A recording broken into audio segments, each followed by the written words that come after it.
नमः शिवाय। जय श्री कृष्णा। राधे राधे। प्रिय श्रोताओं, आप सभी का हमारे YouTube चैनल खुशी ज्ञान सागर में बहुत बहुत स्वागत है। आज शनिवार के दिन आप सुनिए शनिदेव की संपूर्ण पौराणिक कथा। तो इन कथाओं को श्रद्धा और प्रसन्नचित मन से पूरा अवश्य सुनिएगा। एक समय सूर्य, चंद्रमा, मंगल, बुध, बृहस्पति, शुक्र, शनि, राहु और केतु, इन 9 ग्रहों में आपस में विवाद हो गया कि हम में से सबसे बड़ा कौन है। सब अपने आप को बड़ा कहते थे। जब आपस में कोई निश्चय न हो सका तो सब आपस में झगड़ते हुए देवराज इंद्र के पास गए और कहने लगे कि आप सब देवताओं के राजा हैं, इसलिए आप हमारा न्याय करके बतलाएं कि हम 9 ग्रहों में सबसे बड़ा ग्रह कौन है। देवराज इंद्र देवताओं का प्रश्न सुनकर घबरा गए और कहने लगे कि मुझ में यह सामर्थ्य नहीं है कि मैं किसी को बड़ा या छोटा बतला सकूं। मैं अपने मुख से कुछ नहीं कह सकता। हाँ, एक उपाय हो सकता है। इस समय पृथ्वी पर राजा विक्रमादित्य दूसरों के दुखों का निवारण करने वाले हैं, इसलिए आप सब मिलकर उन्हीं के पास जाए, वही आपके विवाद का निवारण करेंगे। सभी ग्रह देवता देवलोक से चलकर भूलोक में जाकर राजा विक्रमादित्य की सभा में उपस्थित हुए और अपना प्रश्न राजा के सामने रखा। राजा विक्रमादित्य ग्रहों की बात सुनकर गहरी चिंता में पड़ गए कि मैं अपने मुख से किसको बड़ा और किसको छोटा बतलाऊंगा। जिसको छोटा बतलाऊंगा वही क्रोध करेगा। उनका झगड़ा निपटाने के लिए उन्हें एक और उपाय सोचा और सोना, चांदी, कांसा, पीतल, सीसा, रंगा, जस्ता, अभ्रक और लोहा 9 धातुओं के 9 आसन बनवाए। सब आसनों को क्रम से जैसे सोना सबसे पहले और लोहा सबसे पीछे बिछाया गया। इसके पश्चात राजा ने सब ग्रहों से कहा कि आप सब अपना अपना आसन ग्रहण करें। जिसका आसन सबसे आगे वह सबसे बड़ा और जिसका आसन सबसे पीछे वह सबसे छोटा जानिए। क्योंकि लोहा सबसे पीछे था और वह शनिदेव का आसन था, इसलिए शनिदेव ने समझ लिया कि राजा ने मुझको सबसे छोटा बना दिया है। इस निर्णय पर शनिदेव को बहुत क्रोध आया। उन्होंने कहा कि राजा, तू मेरे पराक्रम को नहीं जानता। सूर्य एक राशि पर 1 महीना, चंद्रमा 2.25 महीना 2 दिन, मंगल 1.5 महीना, बृहस्पति 13 महीने, बुध और शुक्र 1 महीने विचरण करते हैं। परंतु मैं एक राशि पर 2.5 वर्ष से लेकर 7.5 वर्ष तक रहता हूँ। बड़े बड़े देवताओं को भी मैंने भीषण दुख दिया है। राजन सुनो, श्री रामचंद्र जी को 7.5 आई और उन्हें वनवास हो गया।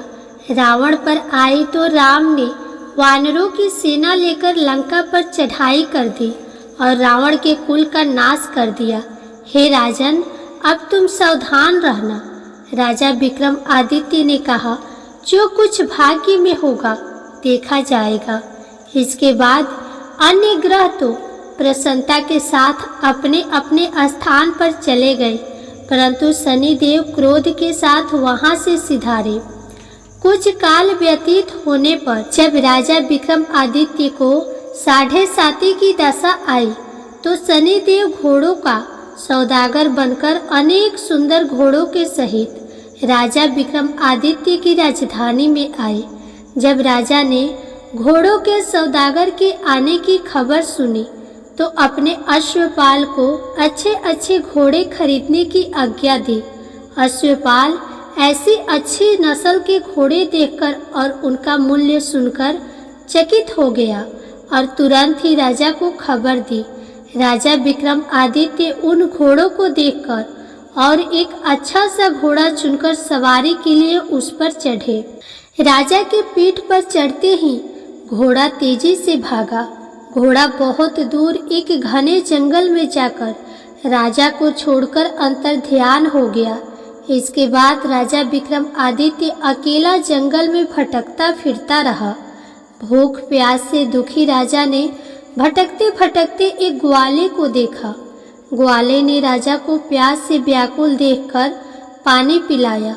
राजा की अंगुली में एक अंगूठी थी। वह अंगूठी उसने निकालकर प्रसन्नता के साथ ग्वाले को दे दी और स्वयं शहर की ओर चल दिया। राजा शहर में पहुंचकर एक सेठ की दुकान पर जाकर बैठ गया और अपने आप को उज्जैन का रहने वाला तथा अपना नाम वीका बतलाया। सेठ ने उसको एक कुलीन मनुष्य समझकर जल आदि पिलाया। भाग्यवश उस दिन सेठ की दुकान पर बहुत अधिक बिक्री हुई। तब सेठ उसको भाग्यवान पुरुष समझकर भोजन कराने के लिए अपने साथ अपने घर ले गया। भोजन करते समय राजा विक्रमादित्य ने एक आश्चर्यजनक घटना देखी। जिस खूंटी पर हार लटक रहा था वह खूंटी उसी हार को निगल रही थी। भोजन के पश्चात जब सेठ कमरे में आया तो उसे कमरे में हार नहीं मिला। उसने यही निश्चय किया कि सिवाय वीका के और कोई इस कमरे में नहीं आया, अतः अवश्य ही उसी ने हार चोरी किया है। परंतु वीका ने हार लेने से इनकार कर दिया। इस पर 5-7 आदमी उसको पकड़कर नगर फौजदार के पास ले गए। फौजदार ने उसको राजा के सामने उपस्थित कर दिया और कहा कि यह आदमी भला प्रतीत होता है, चोर मालूम नहीं होता, परंतु सेठ का कहना है कि इसके सिवाय और कोई घर में नहीं आया था, इसलिए अवश्य ही इसी ने चोरी की है। राजा ने आज्ञा दी कि इसके हाथ पैर कटवाकर चौरंगिया किया जाए। राजा की आज्ञा का तुरंत पालन किया गया और वीका के हाथ पैर काट दिए गए। कुछ काल व्यतीत होने पर एक तेली उसको अपने घर ले गया और उसको कोल्हू पर बिठा दिया। वीका उस पर बैठा हुआ अपनी जबान से बैल हाँकता रहा। इस काल में राजा की शनि की दशा समाप्त हो गई। वर्षा ऋतु के समय वह मल्हार राग गाने लगा। यह राग सुनकर उस शहर की राजा की कन्या मन भवानी उस राग पर मोहित हो गई। राजकन्या ने राग गाने वाले की खबर लाने के लिए अपनी दासी को भेजा। दासी सारे शहर में घूमती रही। जब वह तेली के घर के निकट से निकली तब क्या देखती है कि तेली के घर में चौरंगिया राग गा रहा है। दासी ने लौटकर राजकुमारी को सब वृतांत सुना दिया।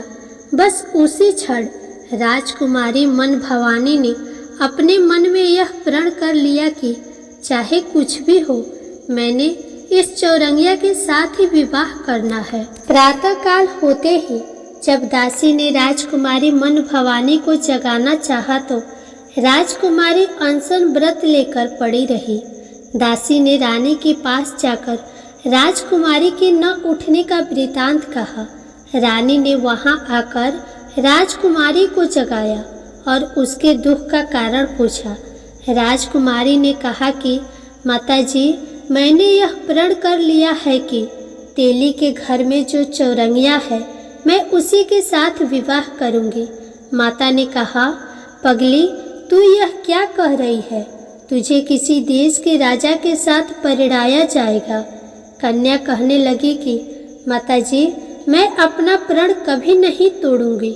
माता ने चिंतित होकर यह बात महाराज को बताई। महाराज ने भी आकर उसे समझाया कि मैं अभी देश देशांतर में अपने दूत भेजकर सुयोग्य रूपवान एवं बड़े बड़े गुणी राजकुमार के साथ तुम्हारा विवाह करूंगा। ऐसी बात तुम्हें कभी नहीं विचारनी चाहिए। परंतु राजकुमारी ने कहा, पिताजी, मैं अपने प्रण त्याग दूंगी, परंतु किसी दूसरे से विवाह नहीं करूंगी। यह सुनकर राजा ने क्रोध से कहा, यदि तेरे भाग्य में ऐसा ही लिखा है तो जैसी तेरी इच्छा हो वैसा ही कर। राजा ने तेली को बुलाकर कहा कि तेरे घर में जो चौरंगिया है उसके साथ मैं अपनी कन्या का विवाह करना चाहता हूँ। तेली ने कहा, महाराज, यह कैसे हो सकता है? कहाँ आप हमारे राजा और कहाँ मैं एक नीच तेली। राजा ने कहा कि भाग्य के लिखे को कोई टाल नहीं सकता। अपने घर जाकर विवाह की तैयारी करो। राजा ने सारी तैयारी कर तोरण और वंदरवार लगवाकर राजकुमारी का विवाह चौरंगिया के साथ कर दिया। रात्रि को जब विक्रमादित्य और राजकुमारी महल में सोए तो आधी रात के समय शनिदेव ने विक्रमादित्य को स्वप्न दिया और कहा कि राजा, कहो, मुझको छोटा बतलाकर तुमने कितना दुख उठाया। राजा ने शनिदेव से क्षमा मांगी। शनिदेव महाराज ने राजा को क्षमा कर दिया और प्रसन्न होकर विक्रमादित्य को हाथ पैर दिए। तब राजा विक्रमादित्य ने शनिदेव से प्रार्थना की, महाराज, मेरी प्रार्थना स्वीकार करें। जैसा दुख आपने मुझे दिया है ऐसा और किसी को न दे। शनिदेव ने कहा, तुम्हारी यह प्रार्थना स्वीकार है। जो मनुष्य मेरी कथा सुनेगा या कहेगा उसको मेरी दशा में कभी किसी प्रकार का दुख नहीं होगा, और जो नित्य ही मेरा ध्यान करेगा या चींटियों को आटा डालेगा उसके सब मनोरथ पूर्ण होंगे। इतना कहकर शनिदेव अपने धाम को चले गए। जब राजकुमारी मन भवानी की आंखें खुली और उसने चौरंगिया को हाथ पांव सहित देखा तो आश्चर्यचकित हो गए। उसको देखकर राजा विक्रमादित्य ने अपना समस्त हाल कहा कि मैं उज्जैन का राजा विक्रमादित्य हूँ। यह घटना सुनकर राजकुमारी अत्यंत प्रसन्न हुई। प्रातःकाल राजकुमारी से उसकी सखियों ने पिछली रात की हाल चाल पूछा तो उसने अपने पति का समस्त वृतांत कह सुनाया। तब सबने प्रसन्नता प्रकट की और कहा कि ईश्वर ने आपकी मनोकामना पूर्ण कर दी। जब उस सेठ ने यह घटना सुनी तो वह राजा विक्रमादित्य के पास आया और उनके पैरों पर गिरकर क्षमा मांगने लगा कि आप पर मैंने चोरी का झूठा दोष लगाया। आप मुझे जो चाहे दंड दे। राजा ने कहा, मुझ पर शनिदेव का कोप था, इसी कारण यह सब दुख मुझको प्राप्त हुआ। इसमें तुम्हारा कोई दोष नहीं। तुम अपने घर जाकर अपना कार्य करो, तुम्हारा कोई अपराध नहीं। सेठ बोला, महाराज, मुझे तभी शांति मिलेगी जब आप मेरे घर चलकर प्रीतिपूर्वक भोजन करेंगे। राजा ने कहा, जैसी आपकी इच्छा हो वैसा ही करे। सेठ ने अपने घर जाकर अनेक प्रकार के सुंदर व्यंजन बनवाए और राजा विक्रमादित्य को प्रीति भोज दिया। जिस समय राजा भोजन कर रहे थे एक अत्यंत आश्चर्यजनक घटना सबको दिखाई दी। जो खूंटी पहले हार निगल गई थी अब वह हार उगल रही थी। जब भोजन समाप्त हो गया तो सेठ ने हाथ जोड़कर बहुत सी मोहरे राजा को भेंट की और कहा, मेरी श्री कौरी नामक एक कन्या है, उसका आप पाणी ग्रहण करें। राजा विक्रमादित्य ने उसकी प्रार्थना स्वीकार कर ली। तब सेठ ने अपनी कन्या का विवाह राजा के साथ कर दिया और बहुत सा दान दहेज आदि दिया। कुछ दिन तक उस राज्य में निवास करने के पश्चात राजा विक्रमादित्य ने अपने ससुर राजा से कहा कि अब मेरी उज्जैन जाने की इच्छा है। कुछ दिन बाद विदा लेकर राजकुमारी मन भवानी, सेठ की कन्या श्री कौरी तथा दोनों जगह दहेज में प्राप्त अनेक दास दासी, रथ और पालकियों सहित राजा विक्रमादित्य उज्जैन की तरफ चले। जब वे शहर के निकट पहुँचे और पूर्ववासियों ने राजा के आने का संवाद सुना तो उज्जैन की समस्त प्रजा अगवाने के लिए आई। प्रसन्नता से राजा अपने महल में पधारे। सारे नगर में भारी उत्सव मनाया गया और रात्रि को दीपमाला की गई। दूसरे दिन राजा ने अपने पूरे राज्य में यह घोषणा करवाई कि शनि देवता सब ग्रहों में सर्वोपरि है। मैंने उनको छोटा बतलाया, इसी से मुझको यह दुख प्राप्त हुआ। इस प्रकार सारे राज्य में सदा शनिदेव की पूजा और कथा होने लगी। राजा और प्रजा अनेक प्रकार के सुख भोगती रही। जो कोई शनिदेव की इस कथा को पढ़ता है या सुनता है, शनिदेव की कृपा से उसके सब दुख दूर हो जाते हैं। व्रत के दिन शनिदेव की कथा को अवश्य पढ़ना चाहिए। जय शनिदेव महाराज। अब आइए सुने शनिदेव महाराज की दूसरी पौराणिक कथा। एक ब्राह्मण को सपने में नीली घोड़ी पर नीले कपड़े पहने एक आदमी दिखाई देता और कहता है, हे ब्राह्मण देवता, मैं तेरे लगूंगा। ब्राह्मण घबराकर उठ गया। अगले दिन यही सपना उसे फिर से आता है। ये सपना उसे रोज आने लगा। वह परेशान हो गया और चिंता के मारे दुबला होने लगा। उसकी पत्नी ने कारण पूछा तो उसने सपने के बारे में बताया।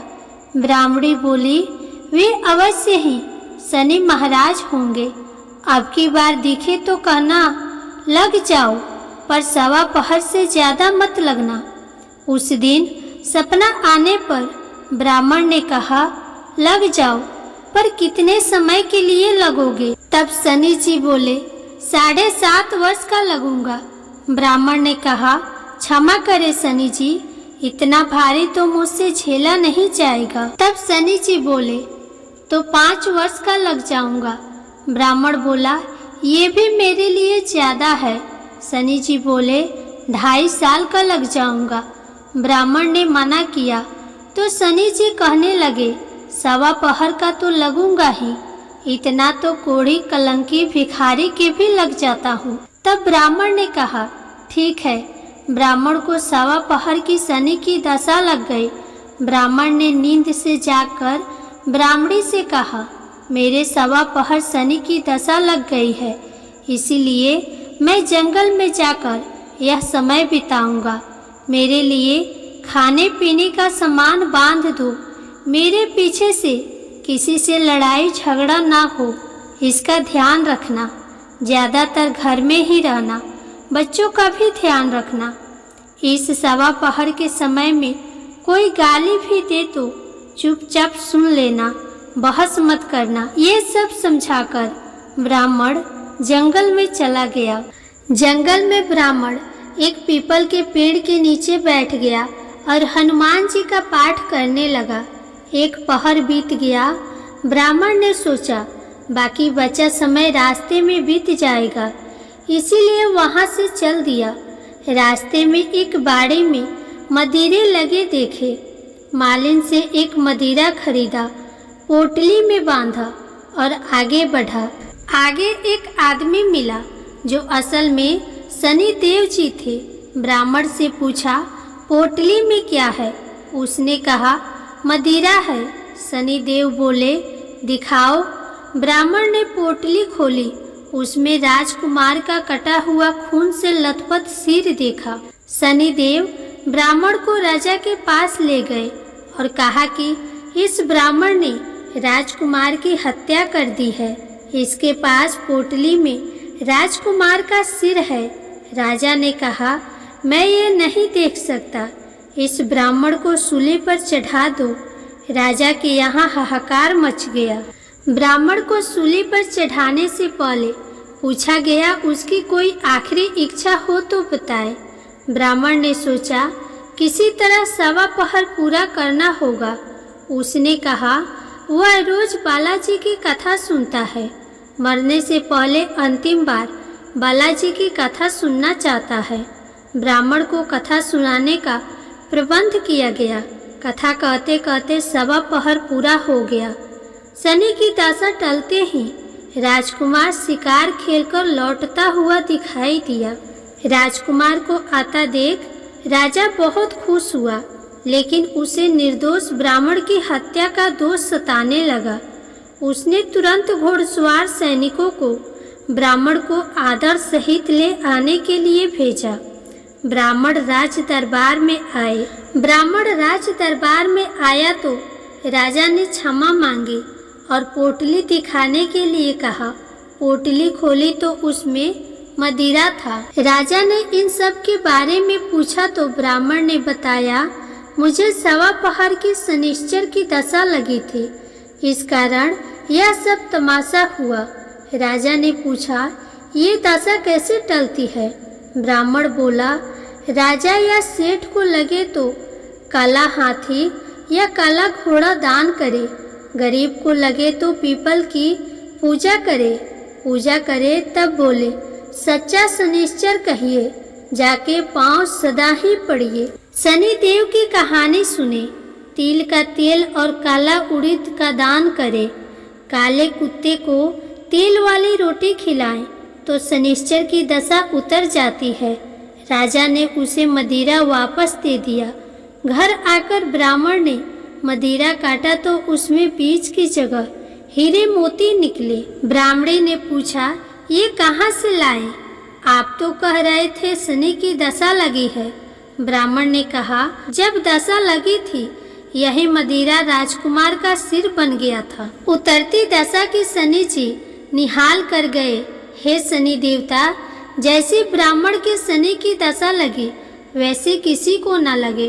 प्रेम से बोले शनि देव महाराज की जय।